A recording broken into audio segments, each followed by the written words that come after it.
3 hommes. Un lépreux, c'est quoi un lépreux? Quelqu'un qui a la maladie de la lèpre, hein, une maladie de la peau, un chauve et un aveugle. Les 3, Allah subhanahu wa ta'ala, il a voulu les éprouver. Ainsi, Allah tabaraka wa ta'ala leur amena un ange. Et l'ange, il est venu voir le lépreux, d'accord, sous forme humaine.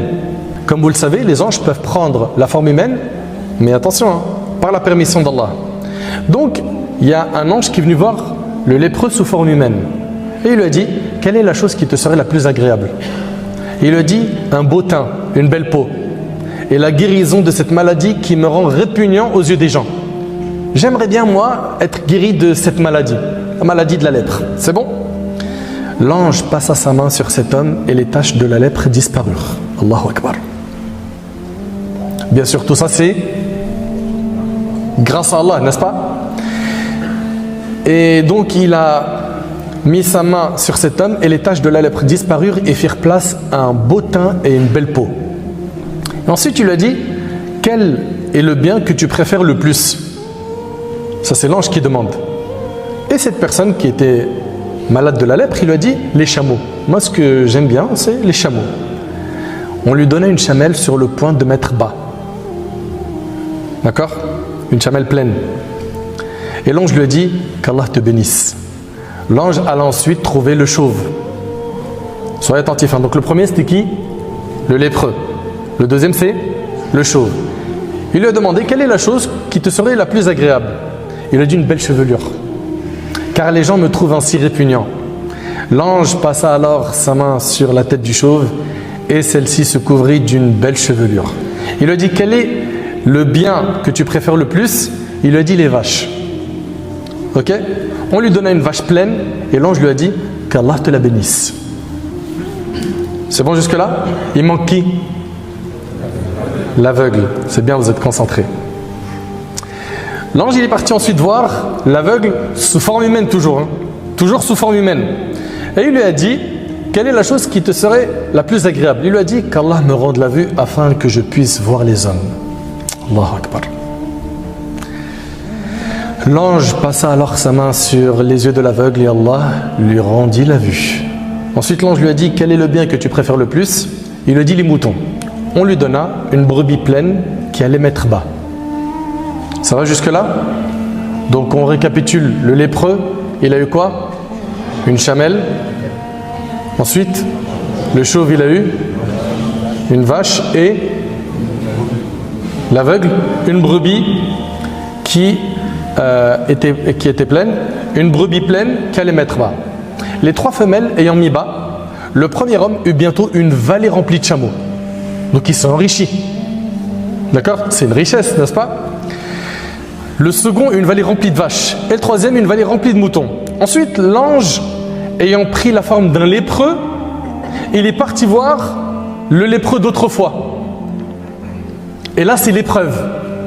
N'oubliez pas qu'Allah subhanahu wa ta'ala, il a voulu éprouver ces 3 hommes. D'accord? Donc l'ange, il est venu sous forme d'un lépreux, ok? Au premier qui était lépreux, autrefois. Et qu'est-ce qu'il lui a dit? Il a dit, je suis un homme malheureux. J'ai perdu en voyage toutes mes ressources et aujourd'hui, je peux m'adresser qu'à Allah, puis à toi. C'est bon? Au nom de celui qui t'a donné un beau teint et une belle peau, ainsi qu'une grande fortune, je te demande de me donner un chameau qui peut pas. Je te demande de me donner un chameau qui me permette d'achever mon voyage. Juste donne-moi un seul chameau, comme ça je finis mon voyage. Qu'est-ce qu'il lui a dit? Cette phrase, normalement, vous avez dû l'entendre au moins une fois dans votre vie. Il lui a dit, j'ai de nombreuses charges. On a déjà entendu des gens, tabarakallah, Allah il leur a donné. Mais quand tu lui dis, donne sabila, il dit, ah, Allah, les dépenses, les charges, tu savais. Les factures, les impôts, il n'y a rien. C'est la dèche. Très bien. Après l'ange, il lui a dit quoi? Il lui a dit, il me semble bien te reconnaître. N'étais-tu pas un lépreux d'aspect répugnant et sans ressources? Normalement, il répond quoi? Oui, n'est-ce pas? Il lui a dit, n'étais-tu pas un lépreux d'aspect répugnant et sans ressources et Allah ne t'a-t-il pas donné tout ce que tu as? Ça, c'est la question que pose l'ange. Qu'est-ce qu'il a dit, le lépreux, le lépreux guéri, hein. Il a dit, tous ces biens, je les ai hérités de mes ancêtres. C'est quoi ça? Je veux le mot. L'ingratitude. Barakallahu fik. Retenez bien hein, les conséquences qui vont en découler. Tout ça, ça va naître de quoi? De ces comportements d'ingrat. Très bien. L'ange, il lui a dit, si tu mens, qu'Allah te fasse redevenir comme tu étais. Puis, prenant la forme d'un chauve, l'ange, il est parti voir qui? Celui qui était autrefois chauve. Et il lui a dit les mêmes propos. Et il a obtenu les mêmes réponses. Voilà. C'est dur, les factures. Hein, c'est la dèche en Bangladesh, tout ce que vous entendez d'habitude là. Il a dit, si tu mens... Bon, il n'a pas dit c'est la dèche en Bangladesh, hein, ça c'est mes rajouts. Il a dit, si tu mens, qu'Allah te fasse redevenir comme tu étais.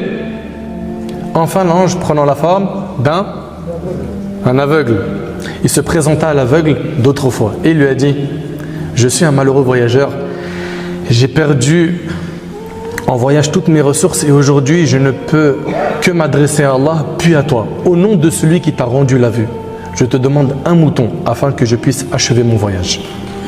Qu'est-ce qu'il a dit l'aveugle? Soyez attentifs s'il vous plaît. Il a dit, j'étais aveugle, ça c'est un, et Allah m'a rendu la vue. Prends ce que tu voudras, car par Allah, je ne m'opposerai pas à ce que tu prendras pour Allah. Subhanallah. Et là, l'ange, qui était sous forme humaine, il a dit, garde ton bien. C'était seulement pour vous éprouver. Qui? Tous les trois. Allah est satisfait de toi et il est en colère contre tes deux compagnons, répondit l'ange. Et le hadith, il est terminé, il est rapporté par Bukhari et Muslim.